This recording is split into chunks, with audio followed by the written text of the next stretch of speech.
দীর্ঘ ২৮ বছর ধরে নাটোরের চাঁদপুর বাজারে ঠিক মাগরিবের আগ মুহূর্তে ১ মিনিট যাবৎ বাজতে থাকে বাঁশির সুর। আর সেই বাঁশির আওয়াজ কানে পৌঁছাতেই বাজারের সমস্ত দোকানদার দোকানের শাটার বন্ধ করে বেরিয়ে যান।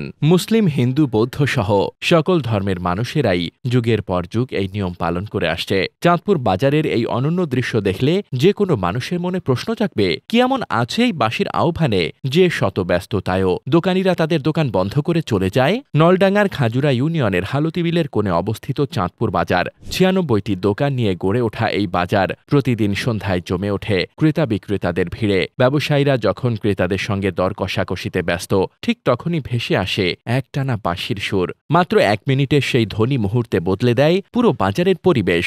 দোকানের শাটার নামিয়ে ব্যবসায়ীরা একে একে বেরিয়ে যান। বাজারের কোলাহল বদলে যায় অদ্ভুত নীরবতায়। এই বাঁশি বাজান বাজার কমিটি সভাপতি নজরুল ইসলাম নুরু।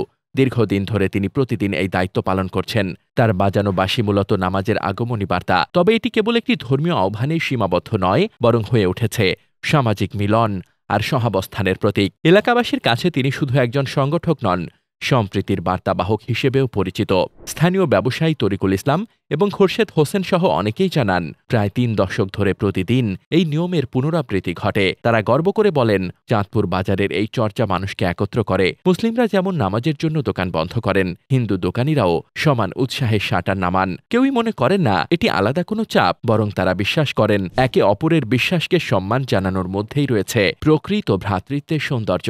চাঁদপুর বাজারের এই অনন্য দিকটি শুধু মুসলিম সম্প্রদায়ের জন্য নয়, বরং সব ধর্মের মানুষের জন্য সমান গুরুত্বপূর্ণ। হিন্দু ব্যবসায়ীরাও বহু বছর ধরে এই নিয়ম মেনে আসছেন। তাদের চোখে এটি পারস্পরিক শ্রদ্ধার প্রকাশ, যা ব্যবসার থেকেও মূল্যবান।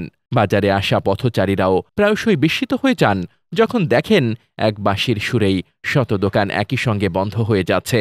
এমন দৃশ্য যে কোনো মানুষকে ভাবিয়ে তোলে, কারণ ধর্মবর্ণের ভেদাভেদ যেখানে প্রাধান্য পায়, সেখানে এই বাজারে মানুষ একে অপরের বিশ্বাসে সমান সম্মান প্রদর্শন করে।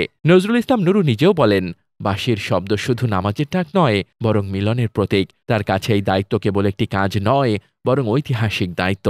বাজারের প্রতিটি দোকানি তাকে সহায়তা করেন এবং সবাই একসাথে এই ঐতিহ্যকে টিকিয়ে রেখেছেন। তিনি বিশ্বাস করেন এই বাঁশির সুর মানুষকে মনে করিয়ে দেয় ভ্রাতৃত্বের শক্তিকে।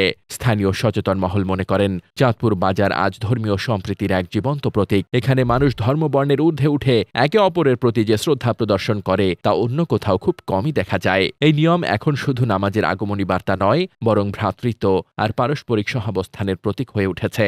চাঁদপুর বাজারের বাঁশির নিয়ম আমাদের শিখিয়ে দেয়, মানুষ চাইলে একসাথে এগোতে পারে। ১ মিনিটের বাঁশি থামিয়ে দেয় বাজারের ব্যস্ততা, কিন্তু সেই নীরবতার ভেতরে লুকিয়ে থাকে ভ্রাতৃত্বের এমন সুর, যা প্রজন্ম থেকে প্রজন্ম ছড়িয়ে দেবে সম্প্রীতির বার্তা।